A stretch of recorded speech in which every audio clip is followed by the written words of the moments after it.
Hi friends, ఎలా ఉన్నారు? మీకు విషయం చెప్పాలని వచ్చాను. ఎవరికైనా మంచి చేయాలనుకుంటున్నారా? జాగ్రత్త. ఎందుకంటే ఈ రోజుల్లో మంచితనం అనే పదానికి అర్థం ఎప్పుడో మారిపోయింది. వాళ్ళకి ఉపయోగపడ్డాం అనుకోండి మంచివాళ్ళం, వాళ్ళకి ఉపయోగపడలేదు అనుకోండి చెడ్డవాళ్ళం. నేను నమ్మిన వారికి మంచి చేసిన తర్వాత మోసపోయిన సందర్భాలు నా జీవితంలో చాలా చూశాను. జాగ్రత్త.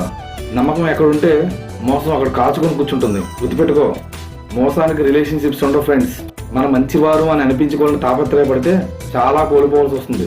ఉదాహరణకి డబ్బులు ఇచ్చేటప్పుడు మన దేవుళ్ళు అవసరం ఉండి అవే డబ్బులు మళ్ళీ మనం వాళ్ళని అడిగితే వాళ్ళకి దయ్యాలా కనిపిస్తాం. నీ దగ్గర డబ్బులు ఉంటేనే సహాయం చేయి, లేకపోతే లేవని చెప్పు. అప్పు చేసి మరి వారి మధ్యలో ఉండి సమస్యలు పడమాకు. ఎందుకంటే సహాయం చేసిన వాళ్ళకే సమస్యలన్నీ. అలాంటి రోజుల్లో ఉన్నాం. మంచి కూడా అన్ని సమయాల్లో మంచిది కాదు. మంచితనం మనిషికి అలంకారమే, కానీ మంచిని అవసరం లేని వాళ్ళకి ఉపయోగించడం కూడా తప్పే. అందరూ మనలాగే ఉంటారనుకోవడం పొరపాటు. 1-2 సార్లు ఆలోచించి మంచి చేయండి. Thank you.